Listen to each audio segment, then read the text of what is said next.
I'm Roman Yossi of the Nashville Predators. I'm Dante Fabro of the Nashville Predators. This is Philip Forsberg of the Nashville Predators. I'm Colton Sissons of the Nashville Predators. I'm Eustace Aros of the Nashville Predators. You're listening to the Renegades of Puck with Crazy Charlie. Welcome to the bunker. Welcome to the Renegades of Puck podcast. I'm your host and captain, Crazy Charlie Saunier. And before we get started on the No Half Step in Hockey coverage, first, let me direct you to our home website, renegadesofpuck.com. Once you go to renegadespuck.com, you'll learn everything you need to know about the show. Once you're educated about the show, then you can click on that merchandise tab, take you straight to our classic logo tee, our pride logo tee, all of our different special event t-shirts, and so much more. All the gimmicks you've come to know and love and expect from the Renegades Puck are all still available in our online store, whether that's socks, throw pillows, wall arts, bed sets. We've sold out so that you can buy in many items right now between 25 and 60% off for our Thanksgiving Black Friday sale. So please check out that merchandise today by going to renegadesofpuck.com. Social media is of critical importance to this operation, so here's how you can help out the Renegades of Puck. Please go to YouTube and give us a subscription right there. We sure do appreciate everybody who's jumped on recently to help support the video channel for the Renegades of Puck, whether it's previews, recaps, full episodes, game breakdowns, analysis. You'll find it all on Renegades of Puck on YouTube, and also the audio platform doing incredible right now when it comes to that. Thanks to the Full Press Predators podcast, the Full Press NHL network, and Full Press coverage in general. Thanks to everybody behind the scenes, stick, taps, love, and respect for helping take the show from local to global in the year 2023. Looking to close out November strong and have a really, really strong final month of the year. It's already been a tremendous year, and we're so very thankful for that. You can find us on Google, Stitcher, Spotify, Amazon, several other podcast platforms. Just search Renegades of Puck in your preferred platform today. And don't forget about those social media sites you can find us on. Please give us a little bit of help out on Threads. We have a new account over there, and we are trying to get that built up a little bit, at least aside from some bots. That's all that we seem to have following us there right now. You can also find us on Facebook, Instagram, TikTok, and we are still on X, at least for now. Venmo is how you can support the Renegades of Puck, so through a financial donation or sponsorship. Scan the QR code that's currently on your screen, or just search Renegades of Puck in Venmo today. We are in a critical junction point. We are having some technology problems behind the scenes, and we are going to be purchasing a brand new computer somehow during this Black Friday sales. Getting this episode recorded and underway has been quite a task, as we have been having quite a few technical issues over the last few hours here. So the episode's a little bit later than we expected, and we sure could use your help, Renegades. Thank you, generous Renegades. Again, scan the QR code currently on screen, or just make a donation. But the computer is in its final hours. This is probably the last episode we'll ever be recording on this particular computer. So please help us out if you can. Now, listen, I know time to get to the No Half Step in Hockey coverage, so let me deliver the goods. Time for operation number 824. That's right, time for show number 824. And at this moment in hockey history, the Nashville Predators currently find themselves in 6th place in the Central Division after 18 games skated. They have a record of 8-10.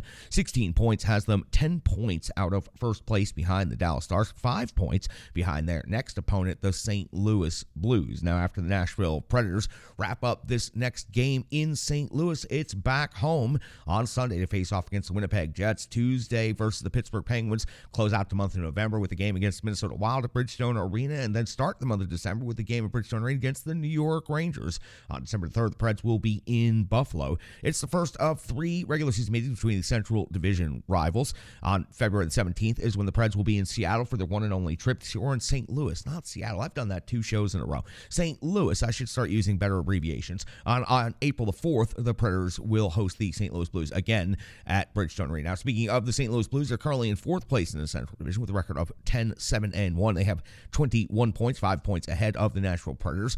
On home ice, the St. Louis Blues are 6-2. The Preds on the road are 2-6. And the Nashville Predators have definitely had some struggles on the road. In the goals category, St. Louis has scored 53 on the season and given up 52. The Preds have scored 56 and given up 59. Let's run down the Central Division updated standings real quick before we get fully into this matchup between the Preds and the Blues. It is the Dallas Stars in first place with 26 points, a record of 12-4-2. Colorado Avalanche are in second place with a record of 12-6. They have 24 points, 2 points back from Dallas. Winnipeg also has 24 points. St. Louis Blues in fourth place with 21 points. The Arizona Coyotes have 18 points in fifth place. The Preds have 16 points in sixth place.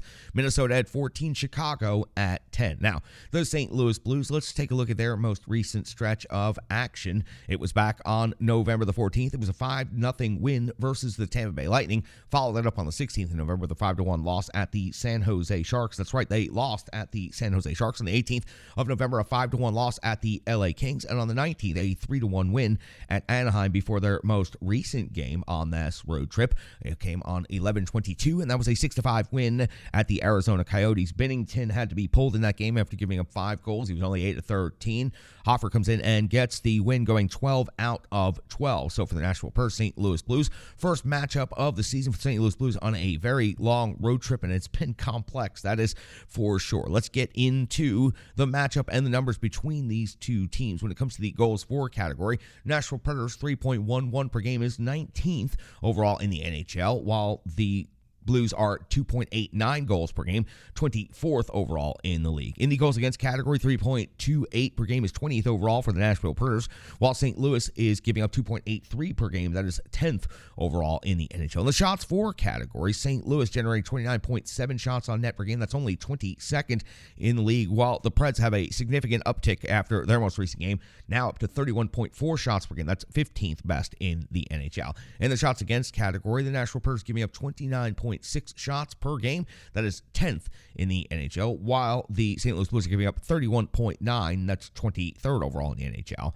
In special teams, not a lot of impressive numbers in this matchup, but the power play for the Preds, 20%. Conversion rate is 16th overall. 15 out of 75 is their raw data. On the power play side for the St. Louis Blues, 7.3% conversion rate is 31st, one from last in the NHL. Only four power play goals in the season with 55 opportunities. On the penalty kill for St. Louis, 19th best in the league at 77.8% kill rate. They've given up 10 power play goals on the season. Nashville Predators kill rate is 73.3%. That's 27th overall in the NHL. They've given up 16 power play goals against. We do have an injury update for the Nashville Predators. Glass now officially on injured reserve. Tommy Novak still on injured reserve, another 3 to 5 weeks possibly. And Schenn is back skating and practicing, but not been taken off of IR yet. That could happen at any moment for any of the upcoming games. Every team in the NHL is loaded with highly skilled individuals, so we always like to run down the statistics for the top 5 scorers on each side of the matchup. Let's start with the visiting Nashville Predators in this one. Filip Forsberg, 9 goals, 12 assists for 21 points on the season, 21 points in 18 games, well over a point per game so far this season. That's highly impressive and easily one of the best offensive productions starts to a season for Filip Forsberg in his career, and he's just doing wild stuff out there on the rink right now. O'Reilly has 9 goals as well, 8 assists for 17 total points. Nyquist, 2 and 11 for 13. That makes up your entire first line, so your top 3 scorers are your first line for the Nashville Predators. Tommy Novak, unfortunately, out injured at this time, but still 6 goals, 6 assists for 12 points, 4th on the team in scoring. And the captain, Roman Josi, is at 3 goals and 9 assists for 12 points. Now, when it comes to the stats on the St. Louis Blues side, the host and home team, Thomas at 7 and 11 for 18 points. Buchnevich is at 6 goals and 5 assists for 11 points. Schenn is at 6 and 5 for 11. Kyrou, 4 goals and 7 assists for 11 points. And Falk, no goals, but 10 assists for 10 total points. The anticipated goaltending matchup, UC Saros in net for the Nashville Predators, a record of 6-9-0 on the season, 8.94 save percentage, 3.13 goals against average. Jordan Binnington, 5-5-1, had to be pulled in the most recent start at Arizona after giving up 5 goals. 9.12 save percentage, 2.79 goals against average. Giving up 5 goals, but not having a decision, not taking a loss in the game is something that's not something you see very often. That's going to get you all set up for the Nashville Predators St. Louis Blues Black Friday matinee show and matinee game. So just remember, we'll be in the bunker covering it all. We'll have it all broken down immediately after the game. And don't forget to check out our merch sale. I'll go ahead and plug it 1 or 2 more times for the end of the episode because we've marked everything down for Black Friday as well, just like everybody else does. If everybody else is going to do it, we're going to jump in on this one and try to help get some good cheap merchandise. T-shirts as low as $15 in some cases. So check out that. We'll be back. Rebirth Sports full game recap. It's coming up after this on the Renegades of Puck podcast. Hockey players are as unique as the game itself, and your uniform should be tailored to fit you. Rebirth Sports is your sports apparel tailor. From shells, bags, warm-ups, hats, hoodies, branding, and more, let Rebirth Sports be your custom hockey tailor. And don't forget to tell them they do more than just hockey. Rebirth Sports on Facebook, Twitter, and Instagram. Rebirth Sport, a match made in hockey. It's now time for the Rebirth Sports full game recap. We go all the way back to November the 22nd of the year 2023 when the Nashville Predators welcoming the Calgary Flames for the second of three meetings this regular season, the first taking place at Bridgestone Arena. Head coach Andrew Burnett deployed his line combinations in the following way. Forsberg, O'Reilly, and Nyquist has become the customary first line as of late. Sherwood, Parson, and Luke Evangelista back in the lineup. Trennan, Sissons, and Foudy, Smith, McCarron, and Tomasino make up your fourth line.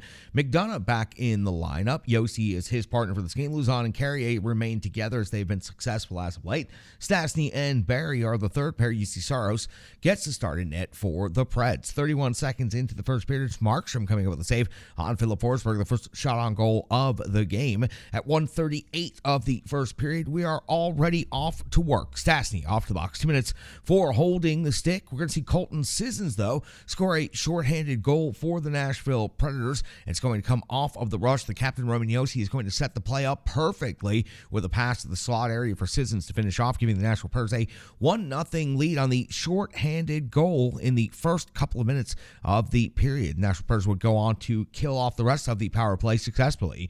4:32 of the first period, UC Saros comes with a save on Hannafin plus multiple rebound chances. It was a flurry of shots right here by the Avalanche, but the Avalanche or the Calgary Flames would follow up 4:46 when Hannafin would score his fourth goal of the season, crashing the slot. He was not picked up by anybody, found himself some quiet space and finishes easily, tying the game up at 1 apiece. Nashville and Calgary tied at 1 goal apiece. At 6:21 of the first period, it's Pospisil off the box, 2 minutes forward tripping.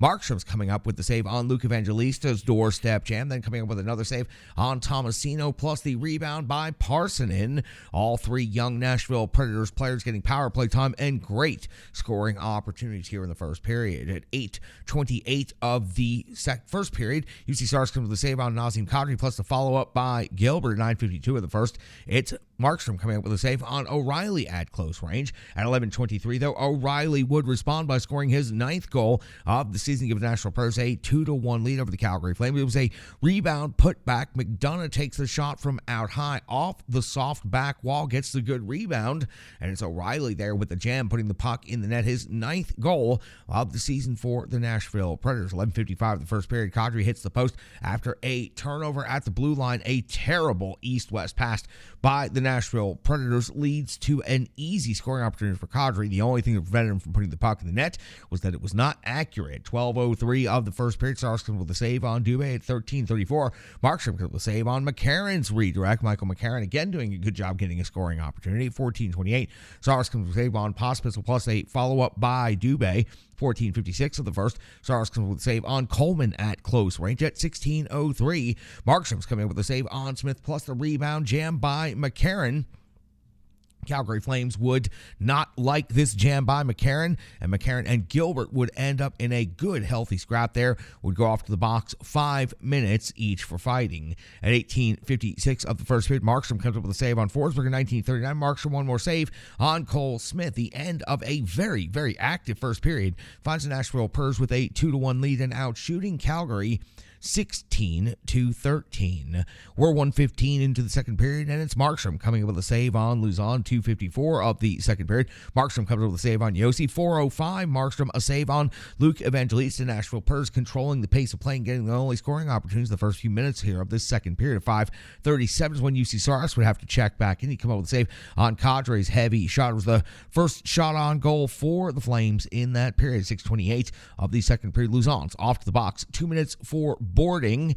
Initially, I thought it was going to be called boarding. It was actually ruled to be tripping, and then Luzon and Zadarov are going to have a go. 5 minutes each right here. What got the whole kerfuffle started was the contact behind the net on UC Saros, and it really wasn't that bad of a contact. It was Pospisil on the contact, and then the follow-up hit by Luzon trying to get some payback for his netminder, and then Zadorov stepping in to get payback. It was really just a complicated sequence. It ends up with the Calgary Flames on the power play. UC Saros ends up going up with a save on Ruzicka, and that would be it for the Calgary Flames on that power play. At 8:36 of the second, Markstrom comes up with a save on McCarron's backhand. So again, Michael McCarron involved in at least 3 scoring chances already in the first half of this game. 9 minutes into the second period, Markstrom comes with a save on Yossi. 9:15 of the second, Saros comes with a save on Hanifin. 11:37 of the second period, Saros comes with a save on Huberdeau. Strong positioning, comes out well above the crease in the blue paint. UC Saros doesn't usually travel that far, but he did a good job making his smaller frame a lot bigger on this Huberdeau opportunity. 12:15 in the second period, Markstrom comes up with a save on Cole Smith. At 15:28 of the second period, it's going to be Coleman off the box. 2 minutes for tripping. Markstrom going to come up with a save on the captain, Roman Yossi, while the Flames are shorthanded. And Markstrom's also going to come up with a save on Forsberg. This would be the Predators' 30th shot on goal of the game already here in the second period, still with time on the clock. At 19:04 of the second period, Sherwood's off to the box. 2 minutes for holding. It would be Markstrom, though, having to come up with a big save shorthanded on Cole Smith on a 2-on-1 opportunity with Colton Sissons. That's right, a shorthanded 2-on-1. We hit the intermission. The Nashville Predators out shooting the Calgary Flames 30-17, and there's a carryover of the power play for the Flames of 1 minute and 4 seconds into the clean sheet of the third period. Nothing would happen during that final minute and 4 seconds of the PK for the Nashville Predators, so we go to 3:41 of the third period, and Markstrom comes with a save on Yossi. Sherwood starts a scrum after the whistle at 4:05 of the third period. It's UC Saros coming up with a save on Hanifin at 5:40 of the third period. It's Saros coming up with a save on Sharon Govich at 6:35 of the third. It's Markstrom with a save on Yossi. 7:16, Saros comes with a save on Uyghur, and then at 8:34, Markstrom is coming up with a save on Yakov Trenin. Markstrom finds himself well out of position on this sequence, but is able to recover and do just enough to keep the Nashville Predators from scoring another save on Roman Yossi before the end of the sequence. And then a wild sequence at 11:56 of the third period. It's Alex Carrier getting his first goal of the season. That doesn't sound such a wild, complicated sequence, but let me tell you how we got to this goal. Philip Forsberg drives the net. His initial shot goes off of Markstrom. The rebound goes up in the air behind the net, where Forsberg sort of gloves the puck, but sort of tosses the puck over the net, and he tries to reach around from behind the net with his stick and tip it in. Unable to do so, Markstrom and Uyghur end up kicking the puck out. Carrier picks it up immediately, throws it to the empty net, while everyone is in a bit of a stunned confusion over what Forsberg had just done. Now, the officials originally ruled this to be a good goal, and then it is challenged by the Calgary Flames. It is upheld after review, so Alex Carrier gets his first goal of the season. The Nashville Predators have a 3-1 lead, and just an incredible sequence right there. Philip Forsberg almost pulling off what would have been one of the more unique, otherworldly goals that we've seen, and we've seen him do some pretty special things. So we see a delay of game penalty, of course, on Calgary for the failed challenge. So on the Preds power play, Philip Forsberg ends up picking up a penalty, 2 minutes for tripping. So we'd see a 4-on-4 for a minute and 20 seconds. The Calgary power play would then generate for 40 seconds. Saros would come with a save on Pospisil at 15:36. Coleman would off the box, 2 minutes for holding. That's where we find Parsonen scoring his third goal of the season. It was a redirect at the top of the crease of Tomasino's incredibly accurate, great pass. Good hockey all the way around. Some really high skill by the young Nashville Predators on this one. Parsonen's third goal of the season gives the Nashville Predators a 4-1 lead here in the third period. Another wild sequence at 18:21 of the third. Uyghur's off to the box, 2 minutes for holding, but he's also getting a penalty shot called against him on the delayed call. He ends up throwing his stick on the 2-on-1. The thrown stick actually does break up a great scoring opportunity for Sherwood. That's why Sherwood is awarded the penalty shot. Sherwood ends up being stopped by Markstrom, unable to score right there, but the Nashville Predators are still awarded a power play because of the delayed call before the penalty kill. Unfortunately for the Nashville Predators, Tyson Barry's out there there trying to razzle-dazzle and kind of makes a fool of himself, falls down, and gives up a shorthanded breakaway to Sharangovich, who scores his fourth goal of the season. Nashville Predators lead 4-2 now in the third period. They'll close this game out on the power play. Your final score is 4-2. The Nashville Predators with an incredible 46 shots on net in this game to Calgary's 26. For the Preds, 46 shots on goal pace is well above their regular season average so far this season. And for the Predators, this was a very, very good, strong game on David Poile night in front of the former general manager on the night where they honored him at the rink. It was great to see the Nashville Predators come out and put up such a good, strong performance in this game. UC Saros was strong, did not have the heaviest workload in this game, but he was still very strong in this one. And Philip Forsberg, again, continues doing things. O'Reilly continues doing things. And this Nashville Predators brought a really good high compete level in front of a really good full crowd on Thanksgiving Eve. We sure do appreciate you checking out the Rebirth Sports full game recap. You gave us 10 minutes. We gave you the entire game. Back more with the Renegades of Puck podcast after this. Hello, hello, hello. I'm Tracy, owner-operator of Strong Style Fitness. And that's me and my training assistant, Rizzo. And we are here to bring you fitness that meets you where you are by offering circuit classes, bar-inspired classes, Tabata workouts, boot camps, guided stretching, and more, all taught by a certified personal trainer, me.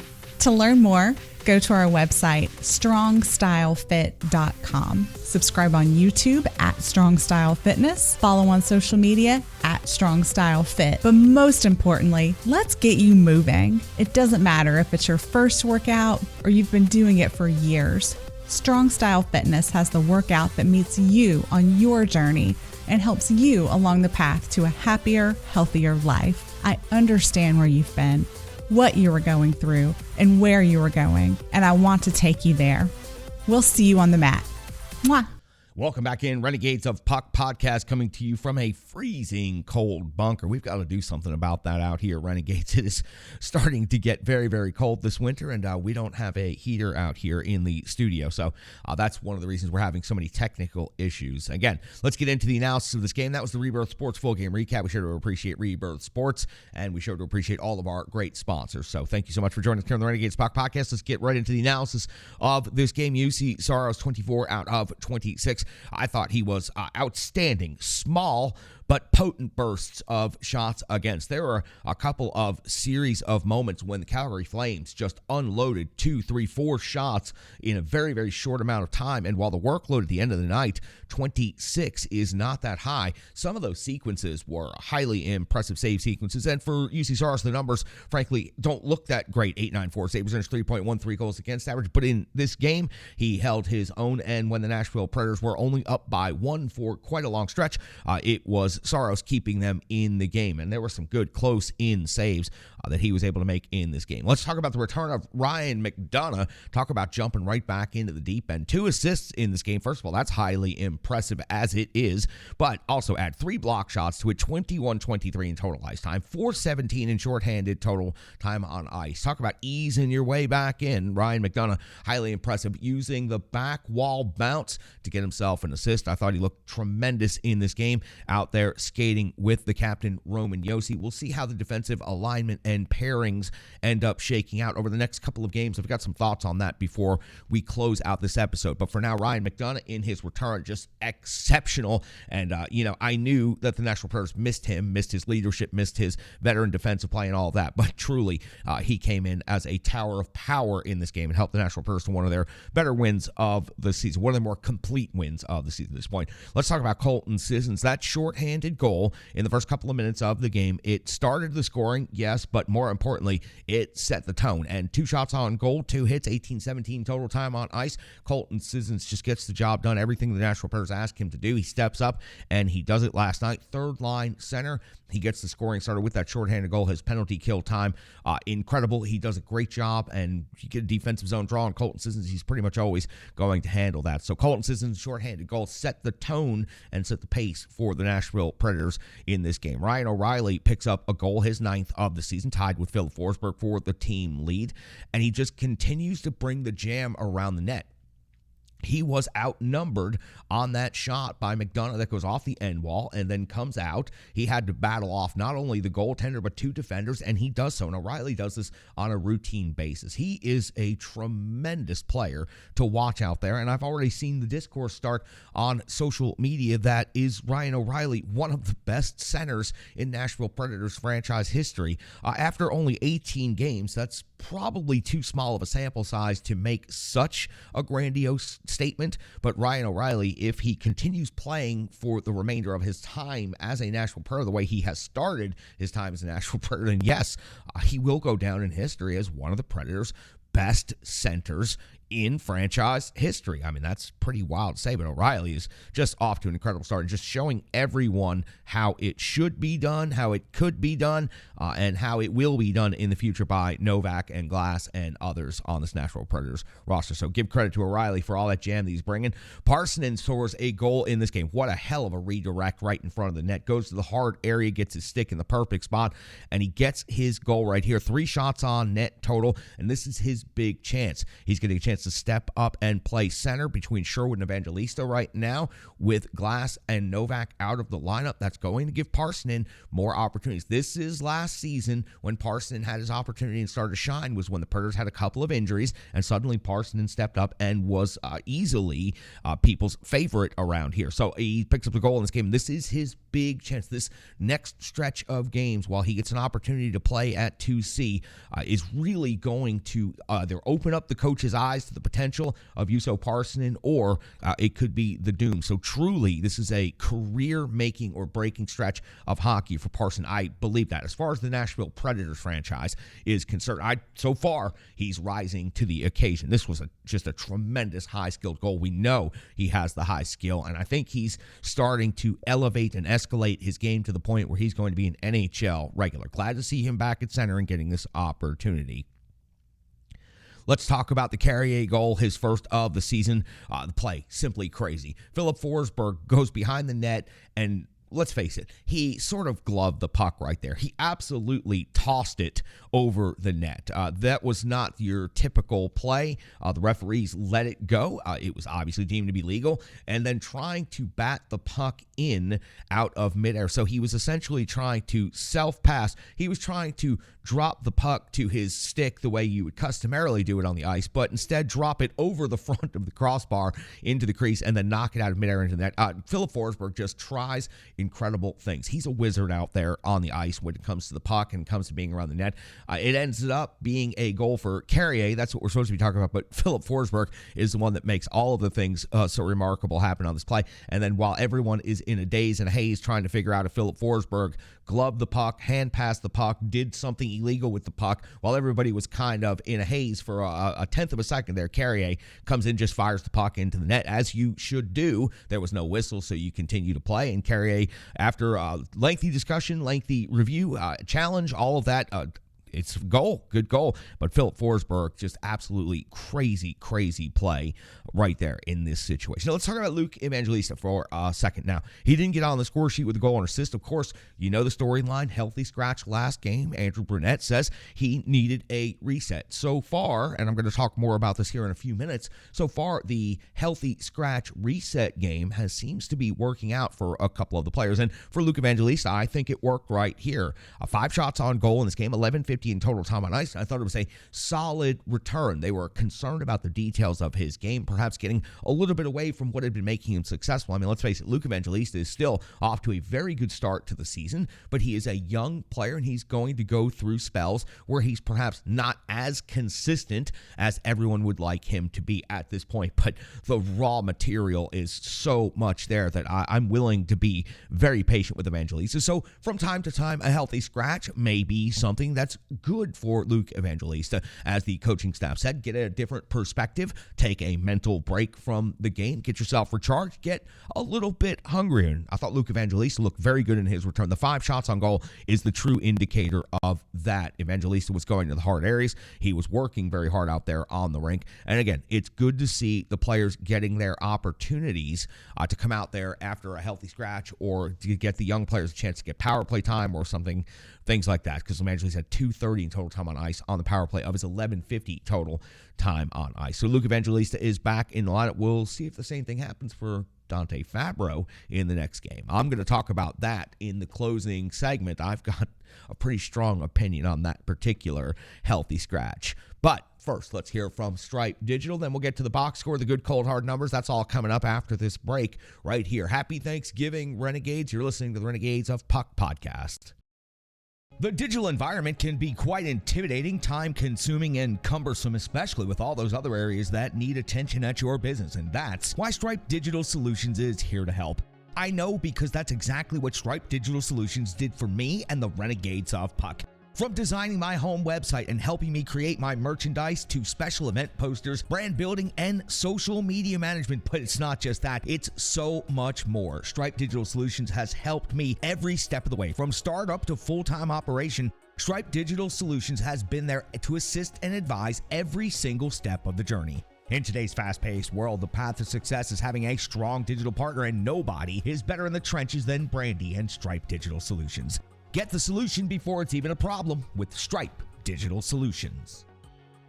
Time for the good, cold, hard numbers. It's time for the box score. Your goal scorers for the Nashville Predators: Ryan O'Reilly, Yuso Parson, and Colton Sissons, and Alex Carrier. Going down the list of assists, I'll start with McDonough because he had 2. He was the only Nashville Predator to have more than 1. The captain, Roman Josi, all chipped in with an assist. On the forward side of things, assist Philip Tomasino on the sheet again. Cole Smith also picks up an assist, and Gus Nyquist picks up an assist in this game. Shots on goal, the captain, Roman Josi, was all over it in this game. 7 total shots on goal, 5 shots on goal for Luke Evangelista. Philip Forsberg with 4 shots on goal. Plenty of others with the heavy shot volume that the Nashville Predators were able to generate in this game. Plenty of others with 3 shots on goal. I'm not going to go down the whole list because I'd be reading almost the entire team here. In the block shots category, it was Ryan McDonough in his return leading the team, 3 block shots. Stastny also gets 2 block shots. Nashville Predators taking a good look at Stastny in this call-up, like what I have seen so far, that's for sure. Haven't heard his name a whole lot. The Nashville Predators have won the games that he's played, and that means he must be playing great on the blue line. That's just kind of a cliche joke from hockey history. When it comes to the physical component of the game, you know what? There was a couple of fights, but there truly wasn't a lot of body checks all around the rink. I was kind of surprised. Maybe the hit counts were low. Maybe there was a higher bar of judge, but honestly, only 10 hits total for the Nashville Predators. It seemed like a very low number considering it was the Calgary Flames. Maybe that's my historical bias from covering these two teams for so many years. I can't believe there was only 10 hits by the Predators. 3 of them were by Yakov Trenin. Again, Trenin back in the lineup, surging, doing the things that we customarily expect him to do. So great to see Yakov Trenin lead the team in hits again. Sissons with 2, also Carrier with 2, Luzon with 2. McDonough had 1 in this game in his return. When it comes to time on ice leaders for your forwards, it was Philip Forsberg at 18:36 leading that forward grouping. O'Reilly and Sissons each at 18:17 total time on ice. It was, as customary, Roman Josi leading the team in total time on ice and the defenseman 25:34. And it was McDonough in his return second among defensemen, 21:23. All other defensemen under 20 minutes total. Give Stastny credit for his 16:24 in total time on ice. Again, he's out there playing regular shifts in this game, taking 22 shifts in this game, which means he is a part of this victory, and the Nashville Predators have been quite successful since he's been plugged into the lineup. The special teams time on ice leaders, it was Philip Forsberg with 3:57 on the power play, 3:55 for Nyquist, 3:35 for Colton Sissons, 5:12 for the captain, Roman Josi, and the Preds did convert 1 power play in this game.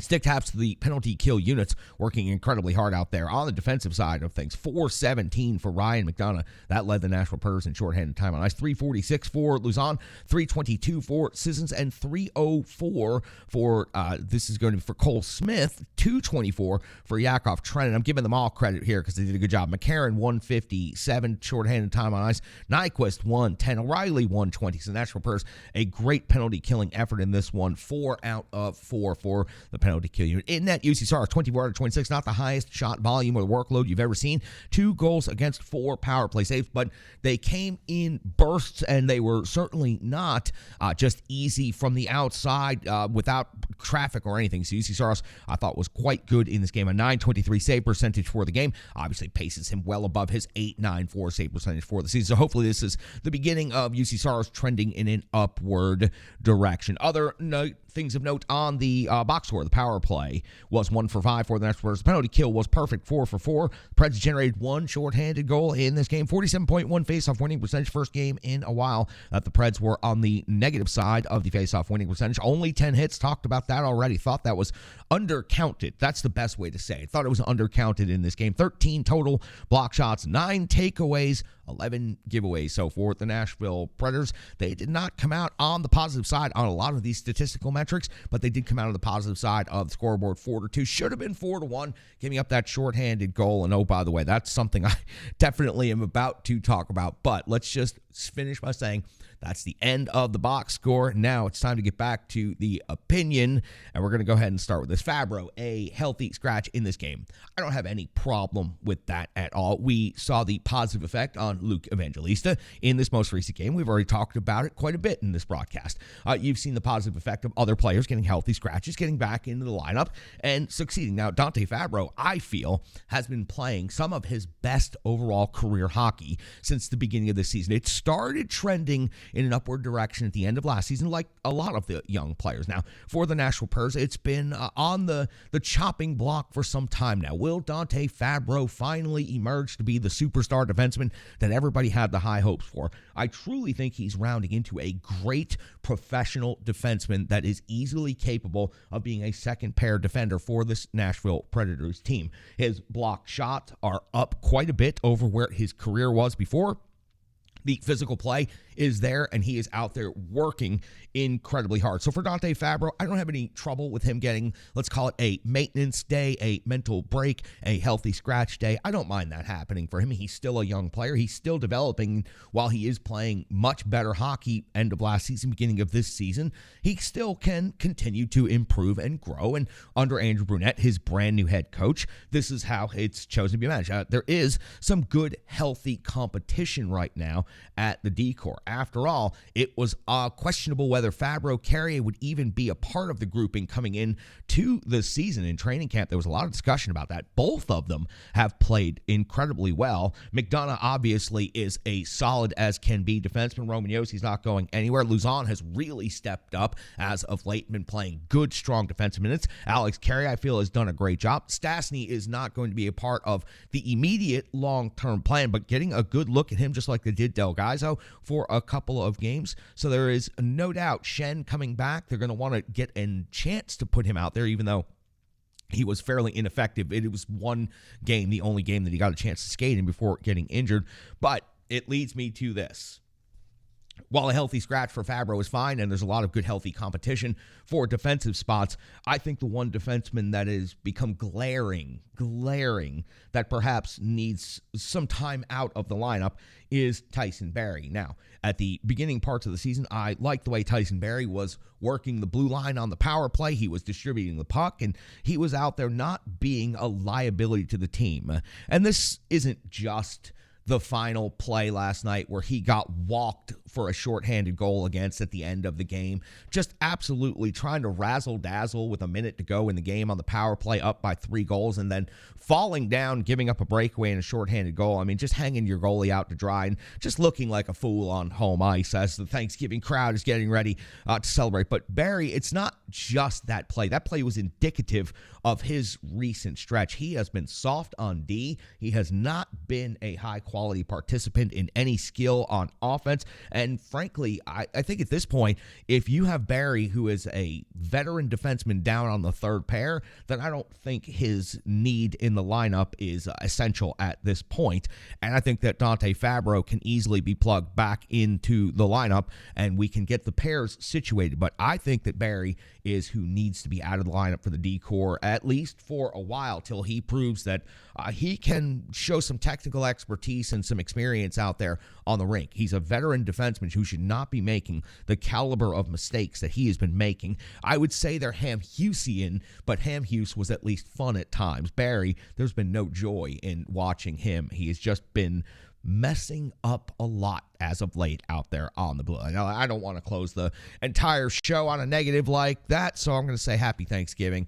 Bring it all back around and say, don't forget the merch sale. I said I was going to remind you of that. The merch sale on the website, T-shirts as low as $15, some items 60% off. We're going to keep that running through the entire Thanksgiving holiday weekend, so for Thanksgiving, Black Friday, into Saturday and Sunday. So please check it out, get some merchandise. We need to raise some funds to get a new computer. That's obvious. We struggled to get on the air today, and we are struggling to keep things up and running at this point. We'll get it fixed. We absolutely will. We always find a way, Renegades, and we'll continue to find a way. Happy Thanksgiving. I just wanted to take a second to say thank you to each and every one of you. 2023 has been the best year in show history. After doing this for so many years of my life, being a professional entertainer now for 28 years, hosting this show now for the last 12 years, whether that was on radio for a decade or now in the last 2 years in podcast form right here from the bunker as my own independent operation.